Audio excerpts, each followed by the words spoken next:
Hello everyone. Here I am discussing one of the most important chapter of microeconomics and last one of micro, that is market equilibrium under perfect competition. अब जब भी economics में equilibrium का meaning का word आ जाए ना, तो इसका मतलब होता है यहाँ पे डिमांड और सप्लाई दोनों बराबर होंगी। अगर वर्ड लगाए आगे मार्केट, तो आप क्या करोगे, वो पॉइंट जिस पे मार्केट डिमांड और मार्केट सप्लाई बराबर हो जाएंगे। अब मार्केट डिमांड क्या होती है, टोटल डिमांड, ठीक है। मार्केट सप्लाई क्या होगी, टोटल सप्लाई। जैसे ये देखो, एक छोटा सा शेड्यूल बनाया है, प्राइस है 54321, डिमांड और प्राइस का क्या रिलेशनशिप होता है, इनवर्स, ठीक है। जैसे जैसे प्राइस कम होता जाएगा डिमांड क्या होती जाएगी, बढ़ती जाएगी। सप्लाई और प्राइस का क्या रिलेशनशिप होता है, पॉजिटिव। जैसे जैसे प्राइस बढ़ेगा सप्लाई भी बढ़ती जाएगी। याद रखना, प्राइस और डिमांड का नेगेटिव, प्राइस और सप्लाई का पॉजिटिव। ध्यान से देखो, जहां पे दोनों इक्वल हैं वो इक्विलिब्रियम हो गया। अब देखो, फर्स्ट कंडीशन में सप्लाई ज्यादा है, इसमें डिमांड ज्यादा है। क्यों, ऐसा क्यों है, क्योंकि यहां पर प्राइस और सप्लाई का पॉजिटिव रिलेशनशिप है और डिमांड और प्राइस का नेगेटिव। अगर प्राइस ज्यादा होगा तो डिमांड क्या होगी, कम, और सप्लाई क्या होगी, ज्यादा, ठीक है। तो क्या हो जाएगी, एक्सेस सप्लाई, क्योंकि प्रोड्यूसर सप्लाई को बढ़ा देगा अगर रेट ज्यादा होगा, ठीक है। कंज्यूमर डिमांड को कम कर देगा अगर प्राइस ज्यादा होगा। अब नेक्स्ट देखो, फिर एक ऐसा पॉइंट आएगा जहां पे आपके प्राइस के इक्वल डिमांड और सप्लाई बराबर हो जाएंगे, उस पॉइंट को हम इक्विलिब्रियम बोलेंगे।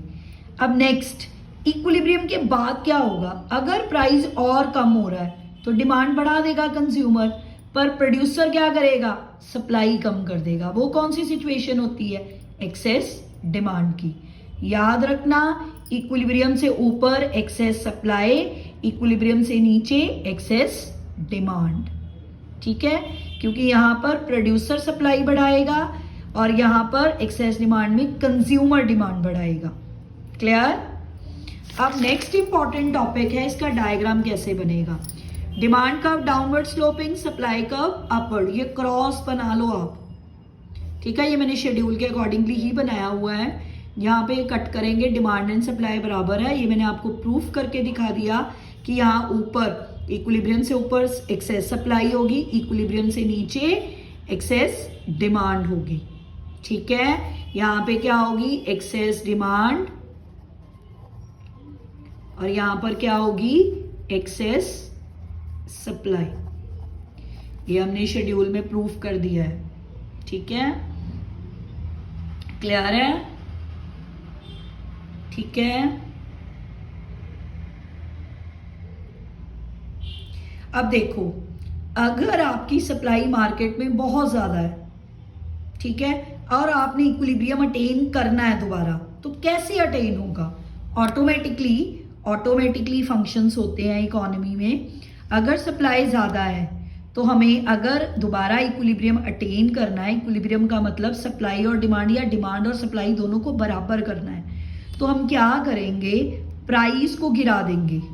जैसे प्राइस कम होगा डिमांड बढ़ जाएगी, अगर डिमांड ज्यादा हो गई तो सप्लाई क्या हो जाएगी, गिर जाएगी, तो दोनों एक दूसरे इक्वल हो जाएंगे, ऑटोमेटिकली इक्वल हो जाएगा, ठीक है। अगर सप्लाई ज्यादा है तो आप प्राइस को कम कर दोगे, अगर डिमांड ज्यादा है तो आप प्राइस को बढ़ा दोगे, ठीक। प्राइस को बढ़ा दोगे तो क्या होगा, सप्लाई इंक्रीज हो जाएगी तो डिमांड कम हो जाएगी, ऑटोमेटिकली डिमांड सप्लाई के बराबर हो जाएगी। ये पॉइंट ध्यान से समझो। अगर सप्लाई, एक्सेस सप्लाई सिचुएशन है तो क्या कम करना पड़ेगा, प्राइस। जैसे प्राइस कम हो जाएगा डिमांड कम इंक्रीज हो जाएगी और सप्लाई क्या हो जाएगी, डिक्रीज, फिर ऑटोमेटिकली ये दोनों बराबर हो जाएंगे। अगर मार्केट में डिमांड ज्यादा है तो प्राइस को इंक्रीज कर दो, चीज को महंगी कर दो, फिर प्रोड्यूसर क्या करेगा, उसको पता है चीज महंगी हो रही है, उसका प्रॉफिट मार्जिन बढ़ जाएगा, वो सप्लाई बढ़ा देगा।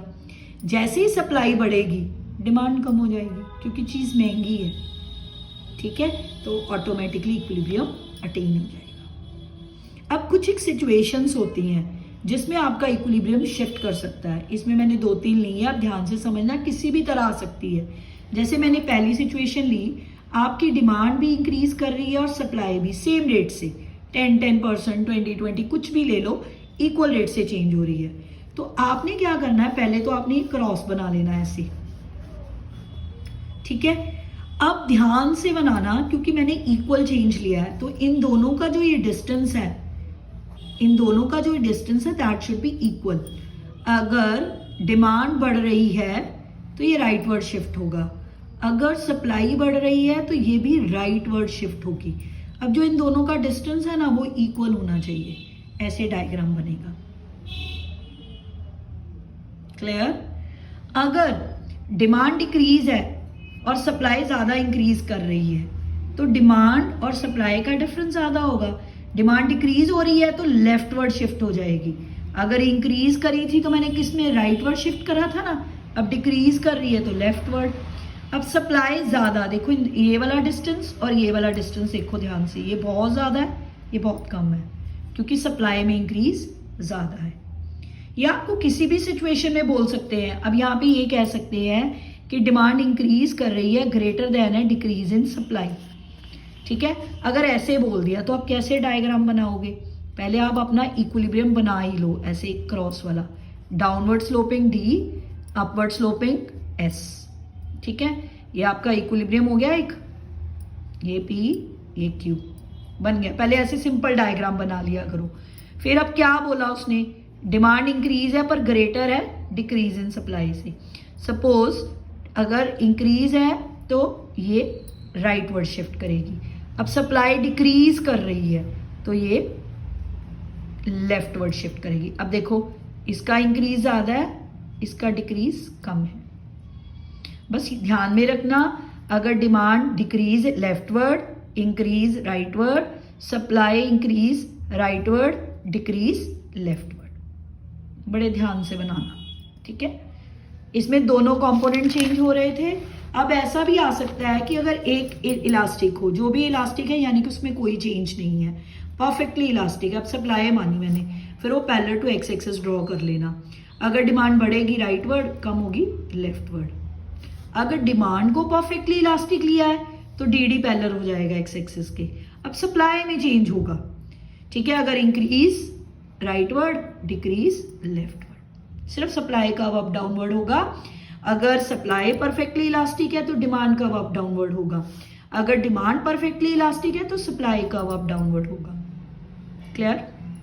अब देखो, जब भी एक्सेस डिमांड और एक्सेस सप्लाई की सिचुएशन आ जाए, डिमांड और सप्लाई को कंट्रोल करना हो, गवर्नमेंट के हैंड्स में दो टूल्स होते हैं, प्राइस सीलिंग और एमएसपी। आपने सुना भी होगा, एमएसपी को प्राइस फ्लोर भी बोलते हैं, ठीक है।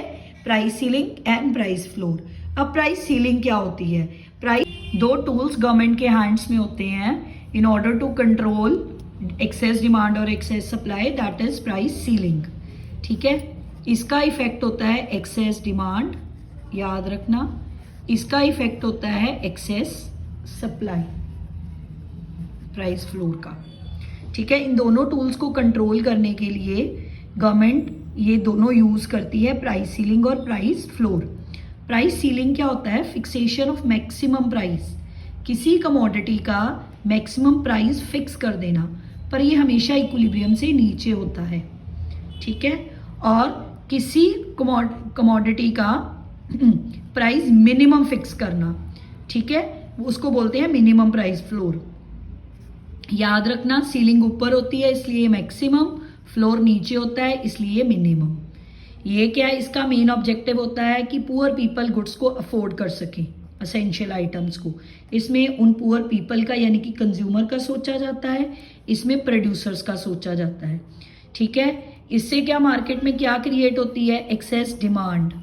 अगर एक्सेस डिमांड होगी तो क्या होगी? Black marketing. प्राइस सीलिंग से क्या होती है? ब्लैक मार्केटिंग और एक्सेस डिमांड सिचुएशन क्रिएट हो जाती है। कैसे? मैं अभी आपको समझाती हूँ। यहाँ पे सरप्लस ज़्यादा है, ठीक है, तो एक्सेस सप्लाई सिचुएशन क्रिएट होती है। तो प्राइस फ्लोर से सरकार क्या क्रिएट करती है? Buffer stock. जो एक्सेस स्टॉक होता है उसी स्टॉक को मेंटेन कर लेती है फ्यूचर के लिए, उसे बोलते हैं बफर स्टॉक। ये एसेंशियल कमोडिटीज के लिए होता है, जैसे वीट, शुगर, केरोसिन। ये एग्रीकल्चर प्रोडक्ट्स के लिए होता है, और मिनिमम वेज लेजिस्लेशन यानी कि लेबर क्लास के लिए, ठीक है। अब डायग्राम देखो, ये ऐसे बनता है। ये आपका इक्विलिब्रियम पॉइंट है, मैंने पहले ही बोला ये इक्विलिब्रियम से नीचे होता है। ठीक है, ये आपकी प्राइस सीलिंग है।